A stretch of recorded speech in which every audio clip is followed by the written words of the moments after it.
Assalamualaikum warahmatullahi wabarakatuh. Berjumpa lagi dengan saya, Dr. Akal, di channel kesayangan kita, Hidayah Mualaf Channel. Channel yang mengedukasi dan menghibur. Channel di mana Oten yang datang untuk belajar akan pulang membawa ilmu, sedangkan Oten yang datang kejang-kejang akan makan tak sedap, tidur pun tak bisa sleeping ya.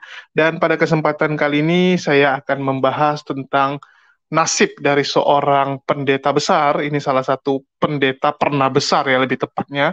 Kalau sekarang dia sudah menjadi pendeta abal-abal, soalnya sudah nggak terkenal lagi, sudah sedikit orang yang mendukung dia karena banyaknya kasus skandal yang dia alami. Ya, jadi mantan pendeta besar lah lebih tepatnya ya. Jadi siapa lagi kalau bukan Pastor Ucup Mabuk Mulu ya. Pastor Ucup Mabuk Mulu pernah menjadi seorang pendeta besar, pendeta luar biasa terkenal ya, di mana dia memiliki channel yang khusus menghadirkan murtadin odong-odong ya.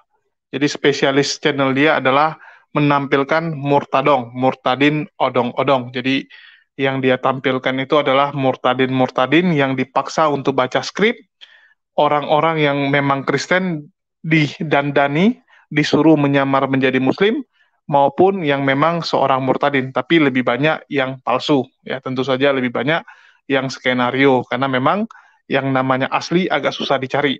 Sedangkan tuntutan untuk live setiap hari itu sangat besar. Jadi supaya bisa mengejar jam tayang live terus, mau nggak mau yang dihadirkan adalah yang odong-odong saja. Yang penting ada kan gitu. Ya, di mana kita kalau teman-teman yang udah nonton dunia debat itu pasti sangat tahu yang namanya Ucup Mabuk Mulu atau yang lebih dikenal dengan Pastor Yusuf Manubulu ya. Dia adalah pemilik channel Yusuf Manubulu yang jumlah subscribernya lumayan banyak. Mungkin saya tampilkan dulu supaya teman-teman yang baru di dunia debat, baru nonton dunia debat tahu ya. Ini namanya si Ucup Mabuk Mulu. Dia ini adalah seorang anak PKI ya. Dia pernah mengakuinya sudah sempat ya, dia nggak sengaja ngomong bahwa dia anak PKI ya. Itu pengakuan langsung dari si Yusuf Manubulu supaya keluarganya nggak diburu karena mereka adalah keturunan PKI, mau nggak mau dia menyamar menjadi Oten. Dia memilih pindah keyakinan menjadi Oten. Ya, jadi Ucup Bulu-Bulu ini sudah sangat familiar lah. Dia pemilik channel Ucup Bulu-Bulu. Dan teman-teman bisa lihat bahwa dia memang spesialis menghadirkan murtadong odong-odong ya nih ya. Alasan Ibu Aisyah murtad terima Tuhan Yesus. Tidak apa-apa dikatakan najis oleh anak saya karena saya kafir gitu ya. Ini semua yang dihadirkan oleh dirinya tentu saja adalah orang yang pernah menjadi seorang Islam ya, pernah menjadi Islam alasannya gitu kan. Ngomongnya seperti itu. Tapi ini agak sedikit agak mending sekarang ya. Kalau dulu dia punya foto itu selalu dibikin foto orang lain, foto seorang muslimah ya. Jadi fotonya selalu disuruh pakai hijab. Jadi biasanya kalau perempuan yang bersaksi tempat dia wajib pakai hijab. Kalau nggak pakai hijab itu ditolak sama dia ya. Wajib ada hijabnya supaya kelihatan keren, kelihatan lebih bisa menjual. Oke, di sini saya akan sedikit menjelaskan kepada teman-teman ya. Kalau yang belum tahu mungkin akan saya jelasin dulu. Ucup Bulu-Bulu ini adalah seorang pastor yang benar-benar spesialis di bidang menghadirkan kesaksian murtadin. Dan dulu si Kosman bin Sunet alias KC ya, tahun lalu Kosman bin Sunet alias KC sebelum ditangkap, dia adalah salah satu karyawan di Yusuf Manubulu. Dia adalah salah satu herder ya, bisa dibilang herder karena dia adalah anjing penjaga di channel Yusuf Manubulu. Jadi biasanya Yusuf Manubulu menghadirkan murtadin, nanti dia open, siapa aja boleh masuk untuk menanyakan. Biasanya kalau ada umat muslim yang menanyakan, itu murtadin yang dia hadirkan pasti babak belur. Ya, murtadinnya pasti ayu nggak pandai jawab. Jadi supaya bisa jawab, dihadirkanlah si Kosman bin Sunet. Karena Kosman itu kan suka asal ngomong ya. Kalau ada dia biasa walaupun nggak dijawab minimal jadi lucu ya, suasananya jadi cair, suasananya jadi aneh gitu kan supaya makin rame yang nonton. Karena kalau Yusuf Manubulu yang jawab, jawabannya entah apa-apa aja. Yusuf Manubulu ini nggak punya kemampuan dalam menerangkan, menjawab. Apalagi debat, nggak ada kemampuannya. Bahkan dia mengatakan, jangan percaya Tuhan yang mengorbankan darah orang lain. Ya, dia bilang, kalau Tuhan sampai mengorbankan darah orang lain, itu namanya bukan Tuhan, itu setan ya. Dia katakan seperti itu. Tapi dia sendiri lupa, di perjanjian lama, ya Tuhan itu sampai mengorbankan berapa banyak darah orang lain. Bahkan Nabi Nuh itu saat diselamatkan, itu orang lain semua mati dibikin. Ya, manusia-manusia lain semua musnah dibikin, cuma Nabi Nuh dan keluarganya yang dibuat selamat. Terus dia juga lupa bahwa berkat darah Yesus, ya, berkat Tuhan atau Allahnya, Bapaknya mengorbankan anaknya si Yesus itu, barulah orang Kristen ini menerima keselamatan. Jadi agama yang menumbalkan orang lain, agama yang membuat orang lain mati demi keselamatan mereka, itu adalah kekristenan. Jadi ucuk bulu-bulu setiap ngomong dia malah mempermalukan kekristenan. Itulah kenapa dia lebih memilih menyediakan Kosman bin Sunet sebagai herder supaya dia nggak salah. Kalau yang salah ngomong pun biarkan si kaci yang salah ngomong. Jangan dia yang salah ngomong. Kalau dia yang salah ngomong susah, malu gitu kan. Itulah sejarah dari ucuk bulu-bulu ya. Jadi biar teman-teman tahu. Terus ya, ucuk bulu-bulu ini dulu pernah terkenal. Show dia tuh rame sekali. Zaman dulu tuh show dia tuh sekali acara itu yang nonton bisa 3.000 ya. Lagi live tuh 3.000 bahkan 5.000 pernah 10.000 ya, pernah 10.000 20.000. Dulu Ucup Bulu-Bulu ini adalah salah satu show yang paling ditunggu-tunggu ya oleh para oten-oten. Bahkan bisa dibilang dialah nomor satunya dulu tahun lalu ya. Tahun lalu dia masih nomor satu. Paul Jang, Saipudin tuh nggak ada apa-apanya. Paul Jang tuh yang nonton paling 600, 700 kalau live. Saipudin yang nonton malah lebih sedikit. Kalau Ucup Bulu-Bulu yang nonton bisa 5.000, ya paling sedikit 2.000, 3.000. Tapi kalau sekarang, ini yang sedih ya. Sekarang Ucup Bulu-Bulu sudah ditinggalkan, sudah nggak laku lagi. Ya kasihan sih Ucup Bulu-Bulu, padahal dia dulu adalah jagoan Oten. Kenapa dia bisa ditinggalkan? Ya, ini mungkin saya akan jelaskan. Kenapa Ucup Bulu-Bulu sekarang bernasib sangat sial? Dia sudah ditinggalkan. Teman-teman bisa lihat ya. Ini prestasi Ucup Bulu-Bulu. Ya, ternyata Yusuf Manubulu yang menyebabkan Nania kembali Islam. Jadi dia pernah mengundang banyak orang-orang terkenal, contohnya adalah Nania. Ya, Nania Indonesia Idol itu pernah dia hadirkan ini ya. Artis berjumpa Tuhan Yesus saat sholat tahajud 18 September 2021. Ya, jadi dia pernah terkenal, Ucup Bulu-Bulu ini pernah terkenal. Teman-teman bisa lihat ini salah satu konten dia. Ya, rame yang nonton. Ya, rame yang nonton. Jadi Ucup Bulu-Bulu pernah terkenal, tapi sekarang dia ditinggalkan karena apa? Ternyata kelakuan dia nggak benar. Ya, saat Kosman bin Sunet masuk penjara, ya, Kosman bin Sunet alias KC masuk penjara, harusnya kan dia nolongin Kosman dong. Kosman udah jadi herder yang baik, udah jadi anjing penjaga yang baik di tempat dia. Masa dia nggak urusin? Ya tentu saja dia urusin. Dan bukannya mengurusin Kosman, dia malah mengurusi donasi Kosman untuk dia makan. Ratusan juta yang dimakan oleh Ucup Bulu-Bulu dan hanya 100 juta yang dia berikan kepada keluarga Kosman. Ya, mungkin teman-teman yang sudah nonton lama tahulah kasus itu. Bagi penonton yang masih baru, ini saya jelasin ya. Jadi, waktu itu yang pertama kali mengurus donasi untuk KC adalah Yusuf Manubulu. Ya, Yusuf Manubulu bilang, untuk menerbangkan keluarga KC dari Bali ke Jakarta itu pakai uang dia. Bahkan dia bilang beli kacamata pakai uang dia, beli baju untuk KC pakai uang dia. Ternyata setelah ditelusuri itu uangnya semua dipakai dari uang donasi KC. Bahkan yang lebih teganya, ya lebih teganya adalah donasi KC saat diminta mutasi rekeningnya tidak pernah mau ditampilkan. Ya, jadi si Yusuf Manubulu tidak pernah mau menampilkan mutasi rekening di bank dia. Ya, dia cuma bilang uang donasi cuma ada seratusan juta. Cuman ada seratusan juta, tidak lebih, dia bilang. Terus dia kembalikanlah uang tersebut kepada istri si KC. Padahal semua Kristen yakin bahwa donasi itu jauh lebih banyak. Karena itu donasi pertama. Yang namanya kejadian, tentu saja yang pertama-pertama itu yang heboh. Saat orang tahu KC ditangkap, semua orang Kristen donasi ke sana. Ya, semua beramai-ramai donasi ke sana. Tapi yang dibilang Yusuf Manubulu ada, itu cuma seratusan juta. Orang memprediksi paling sedikit itu sudah ada 800-700 juta. Karena kita tahu saat si Jang urusin saja, Jang urusin aja itu 400-600 juta ada. Dan itu diakui oleh Paul Jang. Paul Jang cuma ngurus beberapa minggu. Sedangkan Yusuf Manubulu itu ngurusin mau sampai 1 bulan. Dan itu di awal-awal, saat orang lagi rajin-rajinnya. Ya, saat orang lagi rajin-rajinnya donasi. Terus dari Yusuf Manubulu pindahlah pengurusannya kepada Saipudin. Di tangan Saipudin pecah dua, Saipudin urus sama si Paul Jang urus, dua-duanya galang donasi.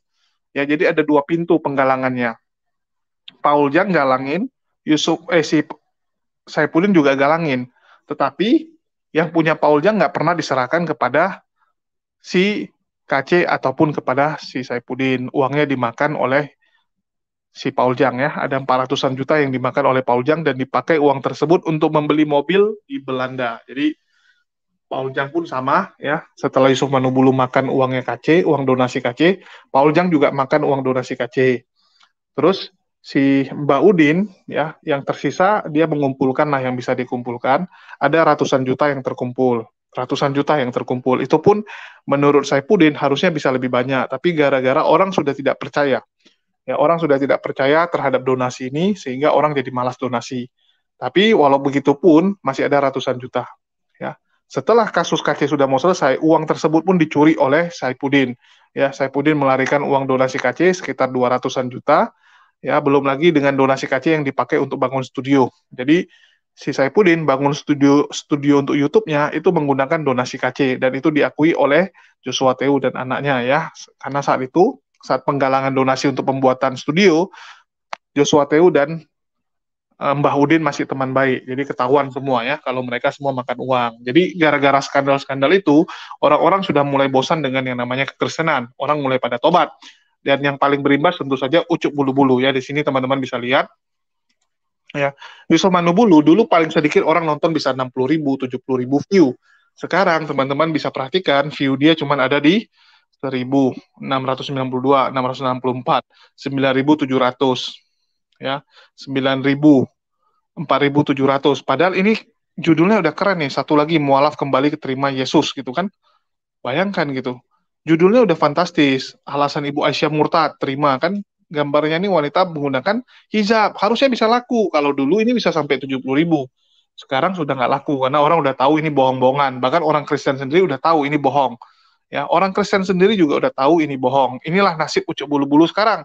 Hanya karena uang donasi KC yang ratusan juta, ya paling mentok pun 700-800 juta, dia mengorbankan apa yang bisa dia dapatkan ya setiap bulannya. Dulu Ucuk Bulu-Bulu itu terkenal sebagai YouTuber paling mantap. Satu bulan paling sedikit dapat 50 sampai 70 juta dari channelnya. Belum lagi dari donasi ya, karena Ucuk Bulu-Bulu itu terkenal selalu meminta uang donasi ini. Teman-teman bisa lihat.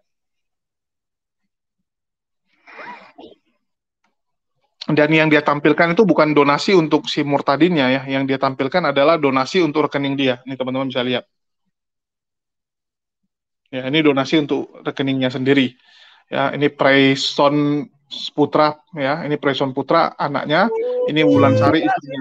Awal sampai sekarang tuh minus. Ya, ini untuk istrinya, ini untuk anaknya. Jadi semua uang kepada mereka, bukan untuk orang yang bersaksi. Itulah kenapa banyak orang marah ya, bersaksi di tempat dia, dijanjikan akan dapat uang, dijanjikan nomor rekeningnya akan ditaruh di depan, tapi rupanya ditaruh saat live. Begitu selesai live, nomor rekening dari orang yang bersaksi itu dihapus. Ya, dihapus oleh Yusuf Manubulu dan tim, dan itu benar-benar membuat teman-teman Kristen marah ya. Salah satu korbannya adalah Utiwati Mena. Ya, itu juga dimakan uangnya, dan itulah kelakuan dari Oten. Tentu saja hal itu membuat Yusuf Manubulu sekarang ditinggalkan oleh teman-temannya ya. Jadi sekarang dia ditinggalkan oleh teman-temannya ini. Teman-teman bisa lihat ya, Yusuf Manubulu manusia serakah, hati-hati kesaksian dan dimintai rekening ya.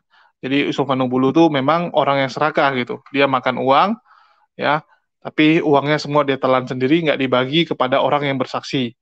Gara-gara kejahatannya itu sudah terbongkar ya, masalah uang tersebut terbongkar. Sekarang Yusuf Manubulu sudah nggak laku, dan kalau teman-teman lihat di Social Blade ya, ini Social Blade, sekarang satu bulan yang nonton dia cuman 1.026.000. 1.026.000 orang yang nonton Yusuf Manubulu dalam satu bulan. Dulu dia adalah YouTuber Kristen paling top, paling disegani. Sekarang udah jadi tai kucing ya. Bahkan sekarang dibandingkan dengan Al Ayubi, dia nggak ada papanya. Teman-teman bisa lihat ini Al Ayubi. Ya, kita bangga punya Al Ayubi. Al Ayubi sekarang satu bulan 3 juta. Teman-teman bisa bandingkan ya, 1 juta sama 3 juta loh. 3 kali lipat. Al Ayubi sekarang jumlah penontonnya 3 kali lipat daripada yang namanya Yusuf Manubulu. Padahal dulu Yusuf Manubulu sangat terkenal, sangat kaya raya. Ya, karena dari YouTube dia dapat banyak, belum lagi dari donasi. Karena kan pasti orang akan simpati ya, melihat ada murtadin, melihat ada orang yang meninggalkan Islam, memilih menjadi Kristen, tentu saja Oten-Oten akan senang mengeluarkan isi dompetnya. Mereka pikir mereka itu donasi kepada murtadin tersebut ya. Mereka pikir ya udahlah kasihan sama murtadin ini kita bantuin. Rupanya bukan kepada murtadin itu mereka sumbang. Uang tersebut dimakan Yusuf Bulu-Bulu. Ya, Yusuf Manubulu dan keluarganya memakan semuanya. Terus ya sekarang orang udah nggak mau lagi donasi. Orang udah nggak nonton, udah nggak donasi. Kalaupun ada yang nonton, biasanya itu bukan penonton ini ya, penonton yang ngerti. Itu penonton yang mungkin terkesima dengan judulnya. Ada seorang murtadin ya, ada seorang haji, mantan ustadz gitu kan, yang memilih menjadi Kristen. Ada orang-orang Kristen awam di luar sana yang nggak tahu siapa itu Yusuf Manubulu. Yang mereka tahu, oh ini keren judulnya ya, oh ini kisahnya keren, nonton lah gitu. Jadi sisa yang nonton tuh cuma orang-orang seperti itu. Tapi yang kenal Yusuf Manubulu itu 95% sudah meninggalkan dia, sudah tidak mau nonton. Ya, dulu dia itu sebulan, teman-teman kalau mau tahu, itu sebulan paling sedikit total view dia tuh ada 7 juta. Paling sedikit dulu 7 juta satu bulan. Saya perhatikan sekali angkanya. Sekarang tinggal 1 juta. Ya, turun begitu luar biasa. Dari 7 juta tinggal 1 juta sekarang. Jadi inilah nasib dari seorang pastor Yusuf Manubulu yang dulu terkenal suka makan, suka ucup ya, suka ucup semua uang sendiri tanpa membagi kepada orang lain.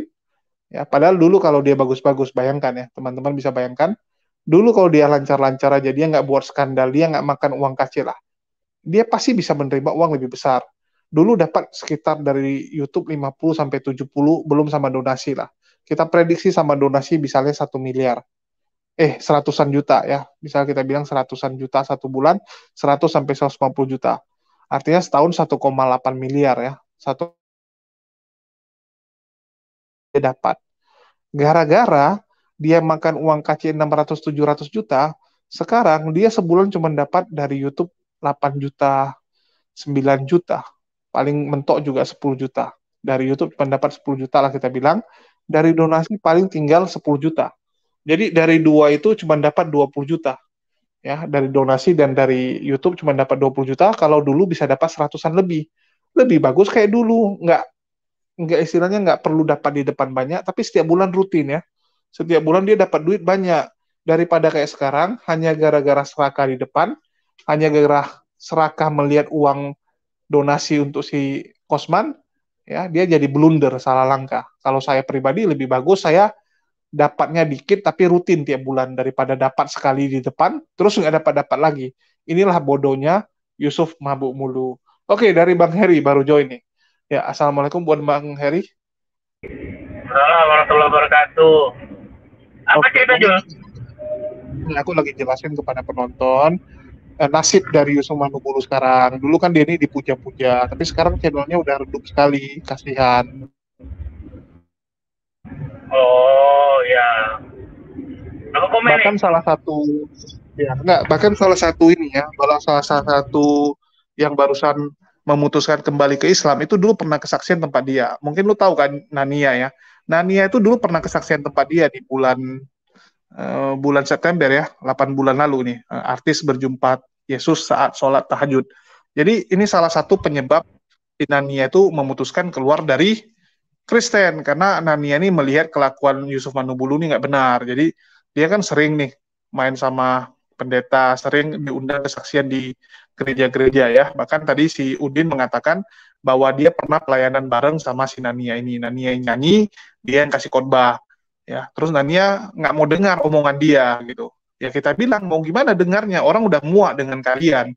Ya Nania ini kan di belakang panggung dengan kalian, dia pasti kan tahu gitu. Yo ini pendeta ini di depan jemaatnya ngomongnya baik sekali gitu kan, tapi di belakang kelakuannya nggak benar. Belum lagi saya disuruh baca skrip, saya disuruh menyampaikan sesuai dengan skrip gitu, padahal itu bukan kenyataan. Mereka mengajarkan saya untuk menipu. Tentu saja Nania terakhir lihat gitu kan, oh rupanya kekristenan itu seperti itu, tidak seperti yang orang awam pikirkan kan. Kalau di luar kelihatannya bagus, begitu kamu masuk di dalam baru tahu ternyata manusianya bejat semua. Oke, mungkin silakan dari Bang Heri. Ya, suaranya kecil apa besar Jul?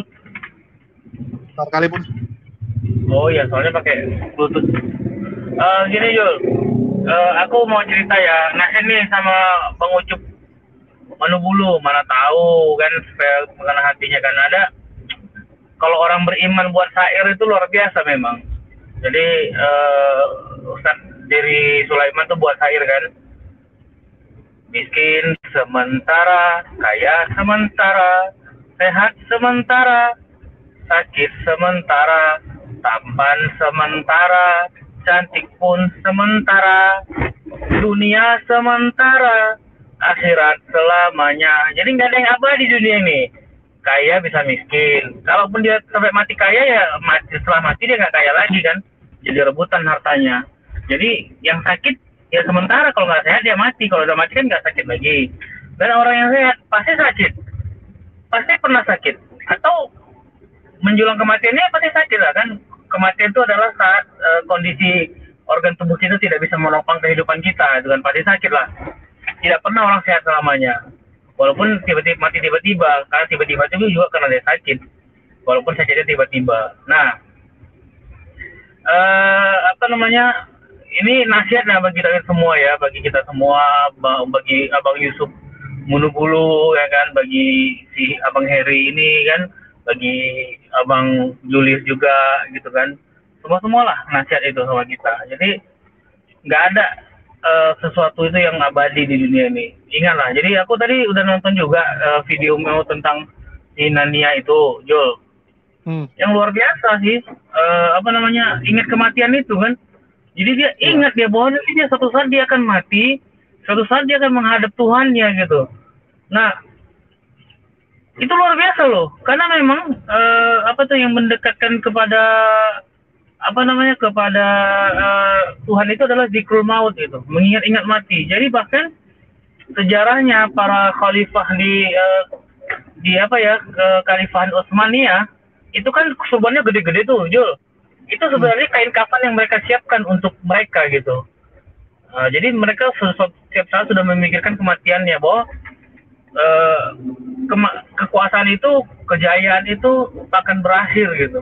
Itu luar biasa. Aku dengar Nani Idol tuh, mudah-mudahan rahmat Allah tercurah, semoga makin baik, semoga makin istiqomah, semoga diberi hidayah yang berlimpah-limpah, dan supaya apa namanya, menjadi seorang muslimah yang sejati dan terbaik gitu. Terus itu buat Bang Yusuf Manupulu, udahlah Bang, ngapain lagi bohong-bohong terus gitu, bohong pakai segala macam, terus pakai murtadong, bohong-bohongan. Udahlah, tobat aja lah, tobat aja. Kalau nggak mau ke Islam, matiin saja.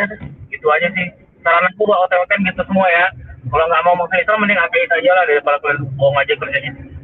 Oke, mungkin pandangan Bang Heri nih, kasihan juga ya, Yusuf Manubulu ini kan yang buat dia hancur tuh adalah saat dia terkena skandal dengan si Kosman ya, ketahuan mencuri uang Kosman. Hanya gara-gara dia serakah, lihat uang Kosman ada ratusan juta, diambil sama dia, terakhir reputasi dia hancur, sekarang tiap bulan dia dapatnya sedikit.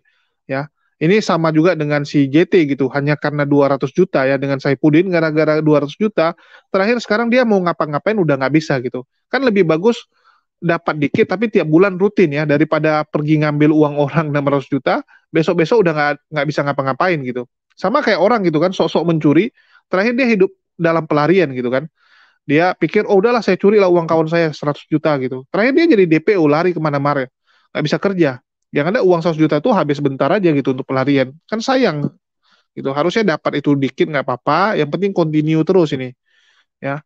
Oke, Bang Heri udah hilang ya. Kalau saya sih prinsipnya gitu, dan kami biasanya orang Chinese ya. Teman-teman bisa lihat kalau Chinese itu biasa dagang, untung tipis nggak apa-apa. Ya, untung tipis itu nggak apa-apa, yang penting continue, kuantitinya banyak. Ya, sama kayak orang misalnya jual gorengan, jual nasi goreng yang di pinggir jalan itu, ya mereka untung tipis nggak apa-apa, yang penting banyak kuantitinya, dan orang repeat order terus. Ya, orang puas hari ini beli sama kamu, besok beli lagi sama kamu. Ya, orang senang. Begitu juga dengan di YouTube ini. Ya, harusnya Yusuf Manubulu jangan serakah. Yang penting orang tetap nonton kamu, setiap bulan kamu dapat duit. Dan dari YouTube lumayan banyak gitu. Ngapain kamu pergi serakah ambil uang KC hanya karena ratusan juta ya, bahkan mungkin nggak sampai 1 miliar uang tersebut. Kan kasihan gitu kamunya. Mati karir kamu sekarang. Ya mau apa-apa udah nggak ada yang percaya sama kamu. Reputasi itu jauh lebih berharga daripada uang segitu. Ya, harta paling berharga bagi manusia itu reputasi, bukan rumah, bukan mobil, bukan berapa banyak tanah yang kamu miliki gitu ya. Bukan, tapi reputasi kita. Reputasi itu paling berharga. Kalau reputasi kita bagus, kita mau ngapa-ngapain juga gampang. Orang akan nolong kita. Ya kenapa? Reputasi kita bagus. Itu saya udah pernah bilang juga ya, contoh kayak bokap saya. Dia merasakan apa yang kakek saya tanam gitu. Jadi kakek saya di kampung kami dulu itu terkenal sangat baik. Jadi orang semua beli ke toko kami bukan karena toko kami lebih bagus, lebih murah gitu, enggak. Produk kami sama ya, namanya jual produk orang pasti sama gitu. Kita produk misalnya kita jual eh, misalnya ini ya apa pompa Shimizu ya. Saya jual pompa Shimizu, toko lain juga jual pompa Shimizu. Apakah Shimizu saya sama toko lain beda? Ya enggak, namanya sama-sama Shimizu. Kita ambilnya dari pabrik yang sama. Tapi kenapa orang beli tempat kami yang notaben jual kadang-kadang bisa lebih mahal gitu daripada toko lain. Toko lain tuh bisa diskon habis-habisan gitu, lebih murah 50.000, lebih murah 100.000. Tapi orang lebih suka beli tempat kami. Ya, karena orang lihatnya, wah ini reputasinya bagus, terpercaya, mereka nggak asal-asalan jual, mereka kalau jual tanggung jawab, ya ini kakeknya juga orang ternama, orang zaman dulu gitu ya.